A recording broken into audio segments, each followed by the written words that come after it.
Le Tour de Guyane, en direct sur Radio Pays, avec la collectivité territoriale de Guyane, Argos, Humanera, Global Auto, Carrier Climatisation distribué par CFC et Easy Bike.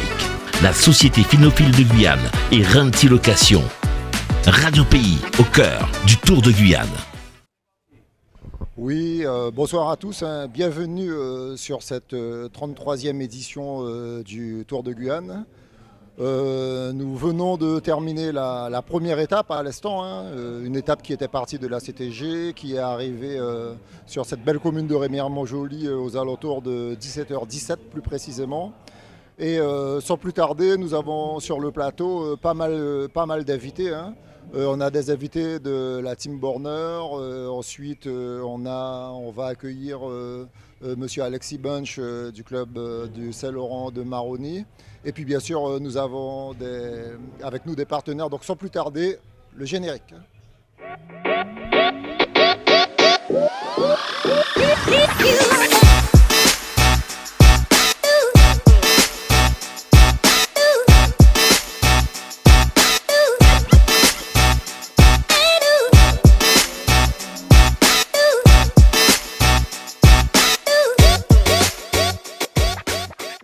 Belle étape cet après-midi, on a assisté à une très très belle étape. Les coureurs sont partis à 14h de la CTG. Il y a eu très tôt, après une quinzaine de kilomètres du départ, il y a eu une échappée de 8 coureurs dont faisaient partie plusieurs formations, dont des coureurs de la Team Borner. Il y en avait un dans le groupe de 8.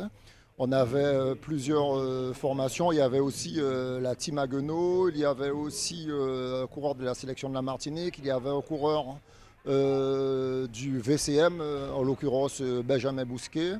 On a assisté à une très très belle étape cet après-midi qui s'est quand même courue en la moyenne de 44 km 500. On voit que ça a été beaucoup plus vite que l'année dernière et bien tout de suite, on va rentrer dans le vif du sujet avec vous. On a nos invités de la Team Borner. Vous allez vous présenter. Bonjour à tous, moi c'est Flavien Boire et je suis le DS cette année là, pour la Team Borner. Et voilà, première étape aujourd'hui, c'était énorme. Erwan Morin, la Team Borner depuis cette année. Et la deuxième fois sur le Tour de Guyane. Victor Lebon, j'étais déjà venu au Tour de Guyane l'an dernier et coureur au Team Borner. Alors dites-nous là, est-ce que vous pouvez nous expliquer comment s'est dessinée votre belle victoire de cet après-midi ? Déjà une très belle étape. Ce matin on avait dit qu'on était là pour jouer le général mais qu'on n'allait pas se priver de gagner dès la première étape. Du coup très tôt dans la course, Anthony s'est retrouvé à 5 devant. Tony Aspo, 3 gars sont rentrés après. Puis quand j'ai vu 8 gars, il y avait des mecs qui roulaient bien. Puis Anthony était vraiment fort là depuis quelques temps. Je me suis dit qu'on était vraiment bien partis. Donc après les gars ont super bien géré derrière là. Et puis au final c'est ce qu'on conclut par une belle victoire sur une première étape. Donc c'est énorme pour nous. On est super contents. Ouais. On peut dire que Anthony c'était votre leader tout désigné dès le départ. Ouais, après on n'est pas venu avec un seul leader non plus, parce qu'on sait comment ça peut se courir sur un tour ici. Tour de Guyane, ça peut être compliqué, on peut perdre du temps. Donc voilà, Anthony c'est une de nos pièces maîtresses. Maintenant on a le maillot jaune, on va voir comment ça va se passer, mais tout reste ouvert pour les autres coureurs. Ouais. Alors nous, sur la moto, on a pu observer un moment que l'écart il est monté jusqu'à 2 minutes 40. Un moment où vous avez frôlé les 3 minutes, on était à 2 minutes 50. Et on a vu les coureurs de la SPTT Nancy, se porter aux avant-postes pour essayer de réduire l'écart. Parce que peut-être que eux, le coureur qu'ils avaient, Ferguson, peut-être que eux étaient déjà dans les calculs en vue du contre-la-montre de demain après-midi. Vous, à votre niveau, votre stratégie avec Anthony Aspo, est-ce que c'est quelqu'un qui se dépatouille dans le chrono ? Ouais. Là maintenant il commence à se faire un petit peu d'âge, donc il est moins fort qu'avant, mais c'est quand même quelqu'un qui a fait 12e d'un championnat du monde en junior quand même, premier français. Donc à l'époque il marchait, maintenant il commence à se faire vieux, là c'est pas très long le chrono de demain, mais après voilà, rien n'est fait. Celui qui fait 2 aujourd'hui il est vraiment fort quand même. Puis il y a des mecs là de la SPTT Nancy qui n'étaient pas devant comme Villa et tout, ils vont très vite en chrono. Donc on n'est pas sûr de gagner, mais en tout cas on est bien marqué. Ouais. Alors justement là, est-ce que tu peux te présenter déjà pour ceux qui ne te connaissent pas? Moi c'est Erwan Morin, et comme j'ai dit, c'est ma première année au team cette année. Voilà, alors dis-moi, j'observe que tu as un maillot différent là des autres. Est-ce que tu peux nous expliquer pourquoi? Parce qu'il y a 2 mois, j'ai gagné le titre de champion régional Pays de la Loire dans ma catégorie. Et du coup, c'est pour ça que j'ai le droit à un maillot un peu différent des autres. Donc tu es le gros champion de ta région. Ouais, c'est ça. Donc maintenant que tout le monde sait que tu es le gros champion, tu vas peut-être avoir la pancarte. Est-ce que tu peux... Pareil pour toi, tu peux nous rappeler ton... On t'avait eu l'année dernière Ouais. sur le plateau de Radio Pays, sur la dernière étape. Alors toi, comment tu as vécu cette première étape déjà par rapport à celle de l'année dernière, puisque c'est quasiment du copier-coller? Ouais, c'était vraiment la même étape avec le même parcours. L'an dernier, j'étais arrivé un peu malade et blessé, donc cette année, c'était quand même plus facile. Il faisait moins chaud, même si ça roulait plus vite, on a pu être plus acteurs. Franchement, on a tous mis un peu le nez devant, et puis l'objectif, c'est de mettre Anthony devant. Après, c'est notre carte maîtresse pour le général, mais avec Erwan, on essaiera aussi de gagner des étapes. Donc vous confirmez, messieurs, Anthony, c'est la carte maîtresse. Ça y est, c'est dit. On a dit qu'on avait plusieurs leaders, donc on va pas se cacher juste derrière Anthony, on va pas lui mettre que la pression, mais en tout cas, c'est un de nos, un de nos super coureurs, déjà une victoire d'étape. Donc voilà, maintenant on va essayer d'en chercher d'autres, quoi. D'accord, à l'issue du contre-la-montre de demain matin, donc de ce premier tronçon, est-ce qu'on peut dire que la Team Borner, quelle que soit l'issue, va se mettre en tête et essayer de maîtriser, contrôler un peloton sur un parcours aussi vallonné? Non, demain, on va pas dévoiler la stratégie trop tôt, mais déjà on va faire les calculs à la fin du chrono. On verra comment ça se passe au niveau du classement général, mais ce qui est sûr, c'est qu'on va pas rouler pendant 150 km avec tout le monde dans le rondin. Donc on va essayer de gagner d'autres étapes. Après, on verra demain après-midi comment ça se court, mais ouais, on va gérer ça ce soir. On va faire un petit débrief et puis voilà. Eh bien, en tout cas, merci à vous, messieurs. On va vous laisser vous reposer car on sait qu'il faut récupérer. Et je suis persuadé que vous allez vous faire attaquer comme il se doit demain et dans les jours à venir. Et puis, bien écoutez, nous allons passer à la question du jour. Je dirais 12. 12, ouais. Il y a 9 étapes. 7. Bien sûr, à peu près. Moi, je suis mon papa, hein. Si 17, il 17. 9 étapes. Je dirais 9, Dernier mot. Dernier mot. quasiment. Oui, donc avec nous, Alexis Bunch, le président du vélo club du Maroni, Belova. S3T. Alors, Alexis, est-ce que tu peux déjà nous dresser un bilan à l'issue de cette première étape? On le rappelle, tu as quand même réussi à placer un coureur en tête, le seul coureur de la région Guyane. Et est-ce que tu peux nous expliquer, est-ce que tu as un peu débriefé avec lui et pourquoi finalement il ne prend que la 8e place de l'étape? Déjà, on est satisfait, le VCM Belova S3T. Donc, comme tu viens de le confirmer, on place le seul Guyanais à l'avant. Donc, on aurait voulu être épaulé. Hein. S'il y avait beaucoup plus de Guyanais, ça aurait été plus facile parce qu'avec tous les invités, ils sont chauds. C'est parti assez rapidement et il y a eu de la casse, donc beaucoup de chutes. Donc ça va vite et on n'a pas l'habitude d'avoir cette moyenne, cette vitesse le week-end malheureusement. Effectivement, on a pu observer que cet après-midi, le meilleur horaire de l'organisateur, c'était 17h18 ou 17h22. Les coureurs sont arrivés à 17h17, ce qui fait une moyenne d'à peu près 44-500 km/h. Donc on peut dire que cette étape a roulé plus vite que l'année dernière. Et donc demain on sait, on le sait, il y a ce premier tronçon, ce premier contre-la-montre. Mais dis-moi, tu as quand même une carte à jouer demain avec Benjamin, puisqu'on sait que c'est quand même un coureur qui, quand il est en forme, se débrouille pas mal dans cette épreuve individuelle. Bon, on parle de Benjamin certes, mais on a Nico, donc on a 2 cartouches et on verra ce qu'on jouera. Demain il y a 2 tronçons.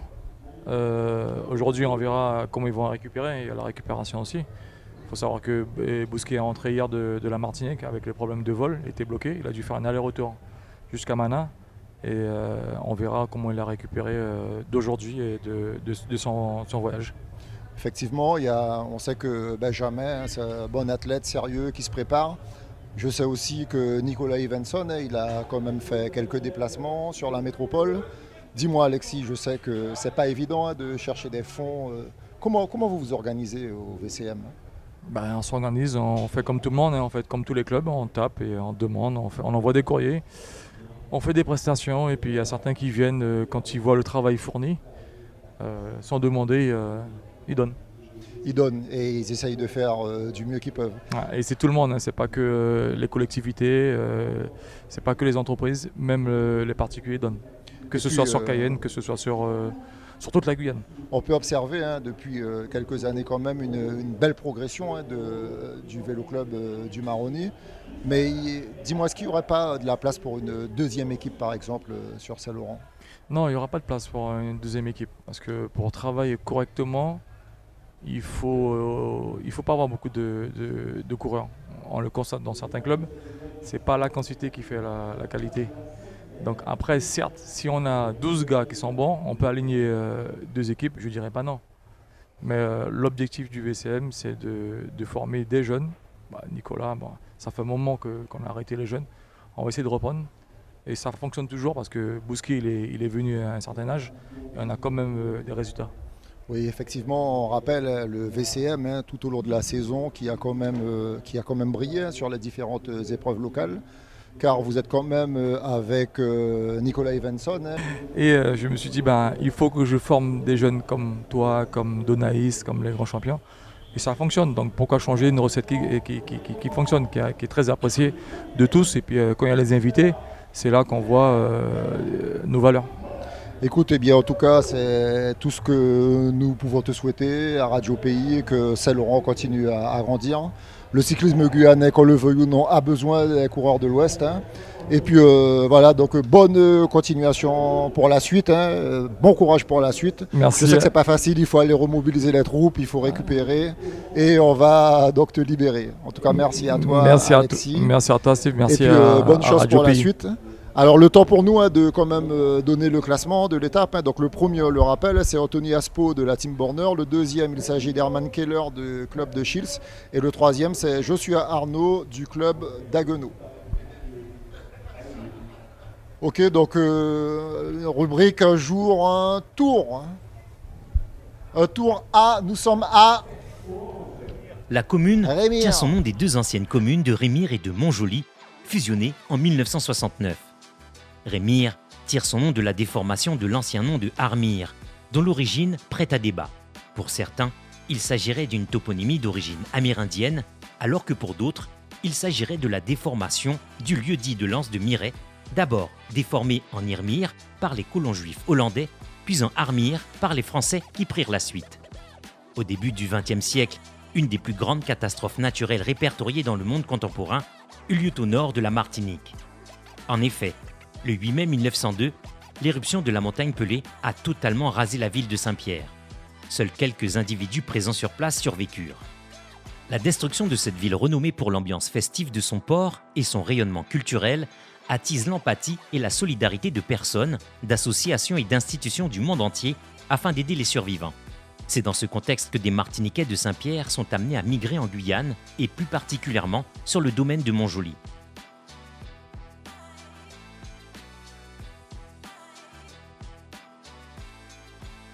Les roches gravées situées près de la crique pavée aux abords de la route des plages traduisent les aptitudes des Amérindiens pour la gravure sur pierre. Ces pétroglyphes sont des dessins profonds, gravés sur un rocher par piquetage à l'aide d'un percuteur en pierre dure. Elles auraient été répertoriées en 1903 par François G, voyageur naturaliste. Le projet de la Maison des Cultures et de la Mémoire de la Guyane a vu le jour en 2010 avec comme objectif de transmettre, valoriser et conserver le patrimoine guyanais. Le Conseil général de la Guyane et la région Guyane, qui sont aujourd'hui rassemblés en tant que collectivité territoriale de Guyane, se sont associés au ministère de la Culture afin de réaliser ce projet. Le Grand Port Maritime de la Guyane est un établissement public industriel et commercial.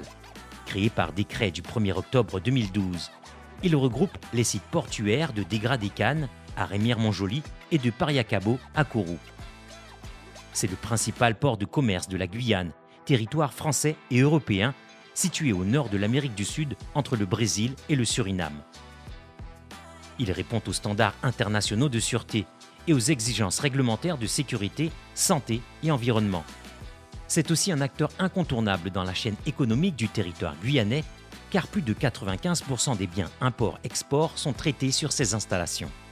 La ville de Remire-Montjoly est résolument un point de passage du Tour de Guyane.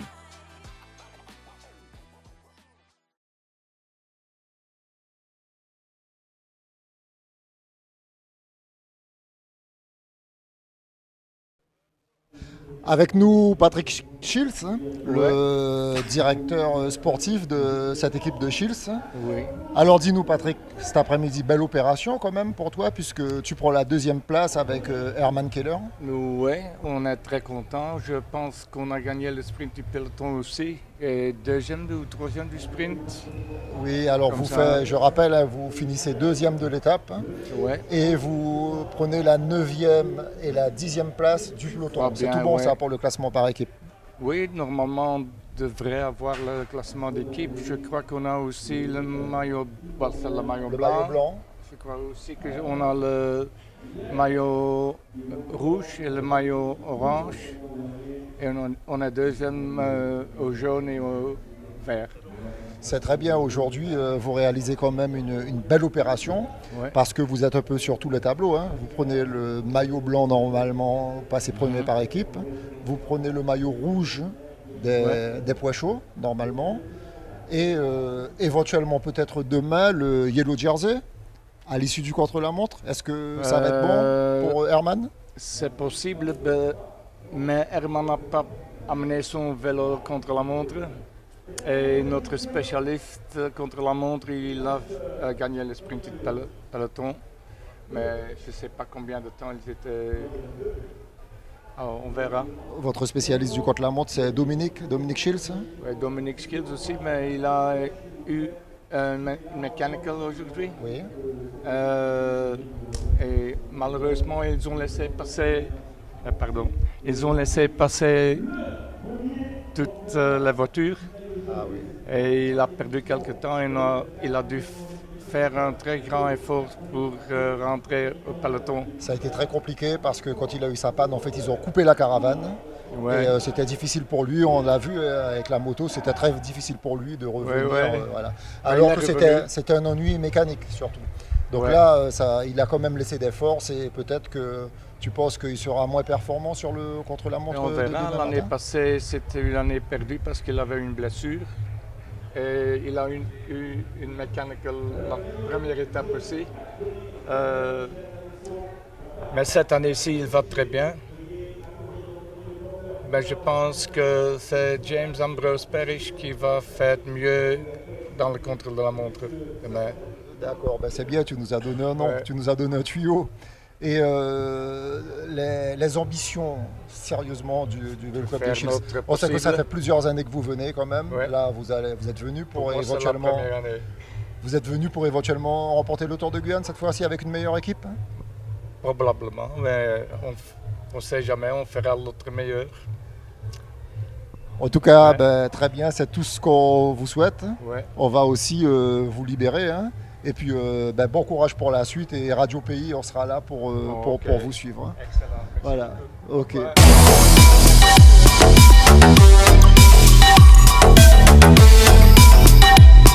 Global Auto, la passion de l'import.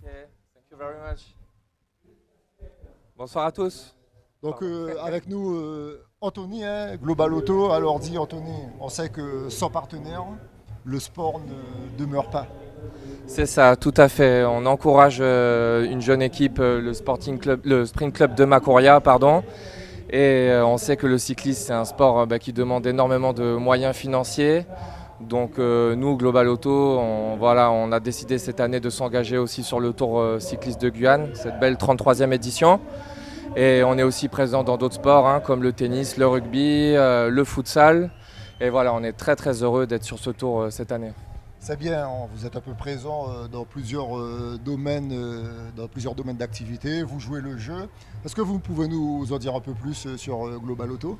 Voilà, alors Global Auto, on est une société guyanaise qui a été créée en 2017 et on est là pour faire réaliser des économies aux particuliers comme aux professionnels. Donc nous, on est multimarque, on n'est pas rattaché à une marque donc, en particulier. On fait les utilitaires, le neuf, l'occasion, les pros, les particuliers. On est là vraiment pour servir les clients de la meilleure façon possible, réaliser un maximum d'économies, mais aussi trouver les modèles qui ne seraient pas accessibles en Guyane. Donc là, on parle bien de location, hein? Non, la vente. La vente. Voilà. Faut bien préciser. Bien précisé. Bien écoutez, donc pour revenir sur le... Donc là, c'est votre première sur le Tour de Guyane, je suppose? C'est ça, tout à fait. Et donc au niveau du Sprint Club de Macouria, comment sont les hommes? Est-ce que vous avez eu l'occasion de discuter un peu avec eux? Moi, je sais qu'il y a Hudson Ramos, il y a le jeune coureur d'Abreu, il y a quand même de très bons coureurs. Il y a Apin Sacliffe qui a animé la course cet après-midi. C'est ça, c'est ça. Ils sont venus passer nous voir à l'agence. On a eu un très bon contact avec eux. Et puis voilà, on est très heureux de les accompagner. On va les soutenir tout au long du tour. On va se déplacer à travers la Guyane. Et on est à fond derrière eux, mais aussi derrière toutes les équipes guyanaises. Équipe locale avant tout. En tout cas, voilà, c'est très très bien. C'est très très bien parce qu'on sait que sans partenaire, on n'y arrive pas. Sans partenaire, on sait que qu'on le veuille ou non, l'argent demeure le nerf de la guerre. Eh oui. Et en tout cas, merci à vous pour votre contribution. Eh bien, merci à vous, Radio Pays. On espère que le sport demeurera le grand vainqueur. Global Auto, on fera toujours le maximum pour tous les sportifs de Guyane. Et puis, bon Tour de Guyane à tous. Merci à vous.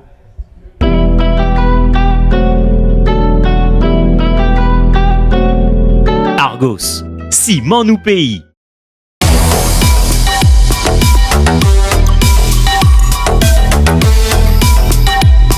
Global Auto, la passion de l'import.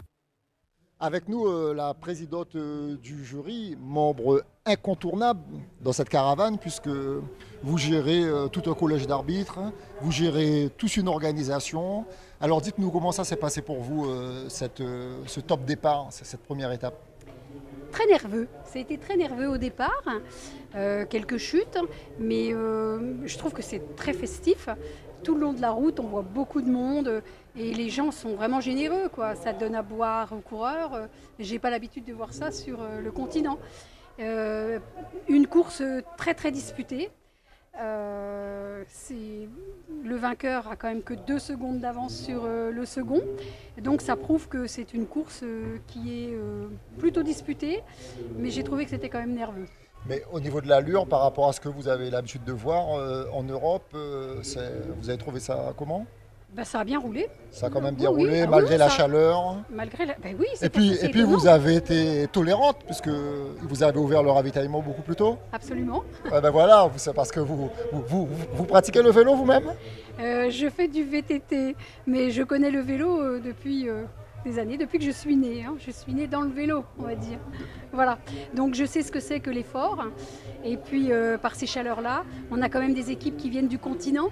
Il ne faut pas oublier, les équipes d'ici sont peut-être plus habituées, mais là c'était quand même un départ en début d'après-midi avec une forte chaleur. Donc je pense qu'il faut aussi être très tolérant de ce côté-là. D'où votre décision d'avoir avancé l'ouverture du ravitaillement. Et sinon, on peut dire techniquement, je suppose que pour mettre en place une telle manifestation, il y a quand même des réunions au préalable avec une équipe, avec des commissaires, avec des juges à l'arrivée. Comment vous trouvez le niveau général de... Écoutez, tout le monde a été déjà à l'écoute. Et moi, je suis très contente de l'équipe d'arbitres qui officie avec moi. Tout se passe vraiment très bien, dans une bonne ambiance, et ils sont bosseurs. Eh bien, merci à vous, et puis on vous souhaite une bonne continuation. De toute façon, nous, Radio Pays, on va suivre, on est là pour ça, pour relater ce qui se passe, et merci beaucoup à vous, on va vous laisser récupérer, parce que je suppose que c'est fatigant quand même, pour tout centraliser comme ça, avoir toutes les informations, balancer des informations, c'est que c'est pas évident. Merci à vous. Va. Merci beaucoup, merci à vous. Okay. Merci. Donc on rappelle quand même les 3 premiers de l'étape. On a Anthony Aspo de la Team Borner, le deuxième Herman Keller du Vélo Club de Chils et le troisième le coureur Joshua Arnaud d'Haguenau.